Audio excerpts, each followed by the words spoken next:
alors que la miséricorde, la paix et l'amour vous soient multipliés. Oui, donc c'est clair et tout que beaucoup de personnes voient mes vidéos et se posent beaucoup de questions. Et que ce soit des membres de ma famille ou que ce soit des gens qui font partie des dénominations chrétiennes ou que ce soit des gens qui ne croient pas du tout en Dieu et qui n'ont rien à voir avec ma famille, des amis par exemple, de ce fait, ou des personnes d'autres religions, parce qu'il y a aussi des musulmans. Donc vous vous posez tous des questions et beaucoup ont été choqués par mes propos par rapport par exemple à Noël, par rapport à Noël, parce que j'ai dit que cette fête était inspirée du diable, parce qu'en fait il faut comprendre que puisque c'est pas la naissance de Jésus, nulle part dans la Bible il est spécifié qu'il faut fêter Noël et que le Noël est sorti tout droit du Vatican, et en sachant que le Vatican est carrément l'église de Satan. Donc de ce fait, j'en ai conclu que cette fête n'était pas scripturaire, c'est-à-dire n'était pas biblique, et à la fois était un mensonge dans lequel on ment à nos enfants. On dit que le Père Noël existe. La preuve en est, c'est que moi, mon enfant, il m'a demandé, mais papa, le Père Noël, il est censé venir. Mais je lui dis, mais qui t'a dit ça? Et mon enfant me répond, c'est la maîtresse qui me l'a dit. Donc la maîtresse a dit que le Père Noël viendrait chez nous.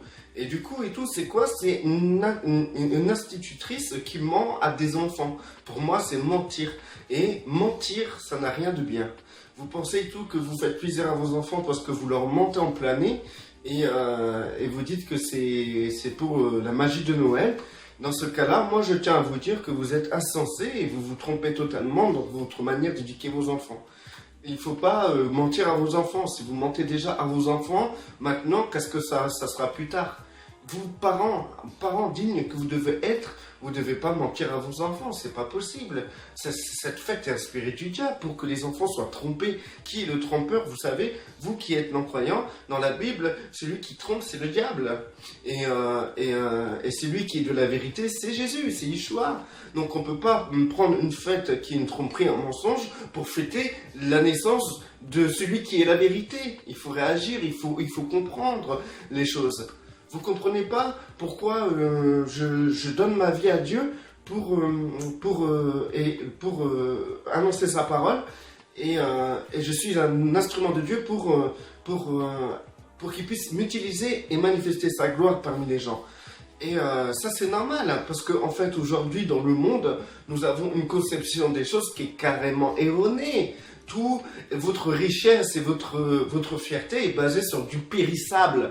Que voulez-vous que je vous dise? Vous pensez parce que vous avez de l'argent dans vos portefeuilles que vous êtes plus intelligent que les autres? C'est un mensonge.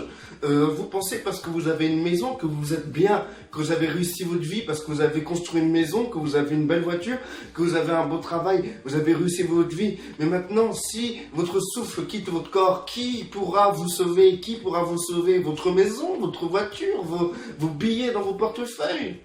Vous êtes si fiers que je parle pour ceux qui ne croient pas en Dieu. Vous êtes si fiers que vous jugez ceux qui croient en Dieu. Et en vérité, vous croyez plus intelligent. Donc moi je vous pose cette problématique. Si vous prenez un tas de débris, vous laissez passer le temps, vous faites exploser ce tas de débris, vous faites passer le vent, les autres, tout ce que vous voulez dessus. Est-ce que ce tas de débris peut se transformer en avion? En avion, comme un Boeing, un gros avion de voyage? C'est pas possible.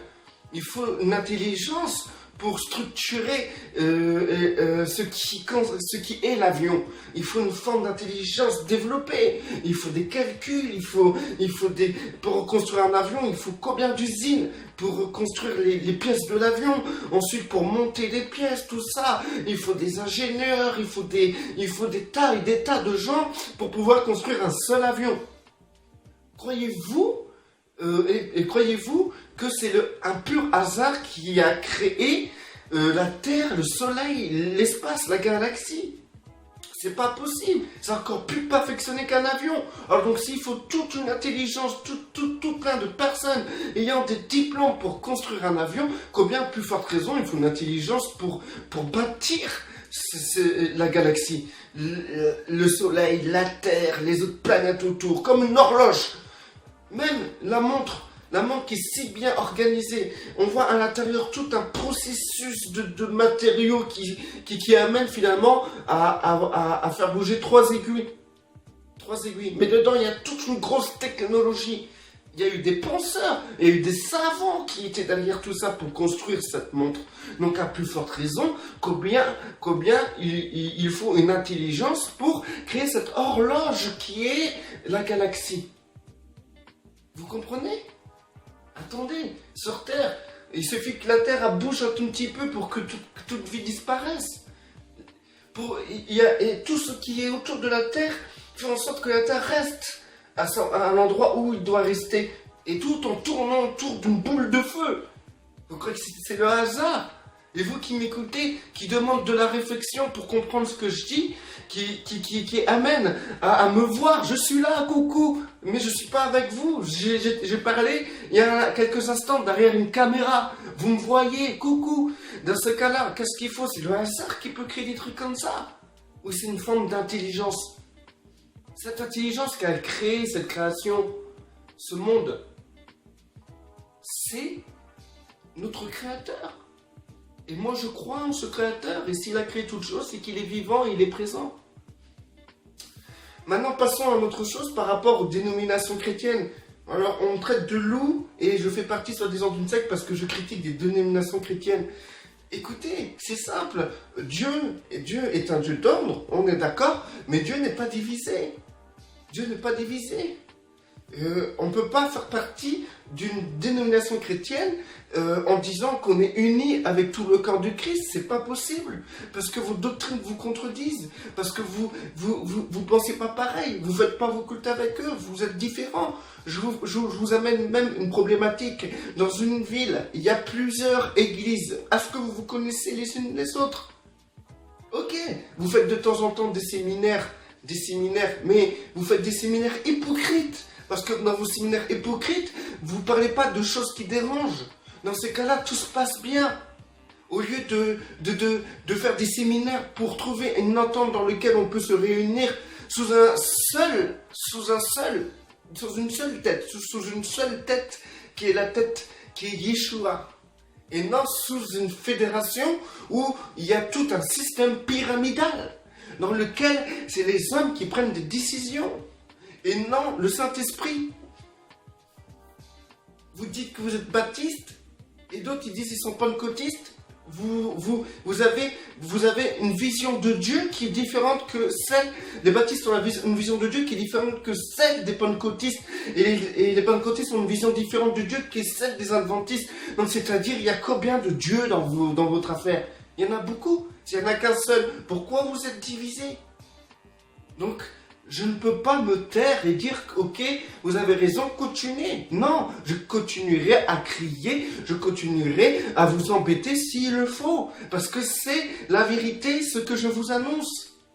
Je ne suis pas régi sous une théologie, c'est pour ça que je suis aussi libre d'expression. Et il n'y a personne qui peut m'arrêter, il n'y a personne au-dessus de moi à part Yeshua. Il n'y a aucun homme au-dessus de moi à part Yeshua. Et si Yeshua me fait comprendre que je dois me taire, je me tairai. Mais chaque jour, avant de faire une vidéo, je supplie de toute ma force, Dieu, de me dire si je dois le faire, si je dois arrêter. Parce que je ne veux pas être dans l'erreur. Parce que je sais que la colère de Dieu est grande. Je crains Dieu, j'ai peur de Dieu. Maintenant, si j'ai pu choquer quelques personnes, j'en suis désolé. Mais vous qui vous croyez plus intelligent et plus malin, je vous demande simplement de comprendre ce que je vous dis. Si vous êtes vraiment intelligent, comprenez. Comprenez. Que voulez-vous que je vous dise? Il y a encore tant de sujets à traiter, tant de choses à vous dire. Maintenant, toute offense qui m'a été faite, je pardonne tout cela et j'efface l'ardoise. Plus personne ne me doit quoi que ce soit. Que ce soit des membres de ma famille, que ce soit des personnes qui me critiquent, des personnes qui m'insultent, j'efface l'ardoise. Dieu ne vous demandera pas compte de ce que vous avez dit sur moi ou contre moi. puisque j'ai effacé l'ardoise sur ce que vous avez fait sur moi, ou dit sur moi. Il n'y a aucun souci. Et je vous invite à vous aussi d'effacer l'ardoise de tous ceux qui vous ont fait du mal. Effacez cette ardoise et Dieu vous pardonnera. Parce que dans ce cas-là, Dieu vous ne pardonnera pas. Donc, que voulez-vous que je vous dise? Que la vie est belle et vous avez raison, faites comme le monde. Ayez un critère de jugement qui est banal, du style la réussite telle que le monde la conçoit, continuez à concevoir votre réussite par rapport au système de ce monde.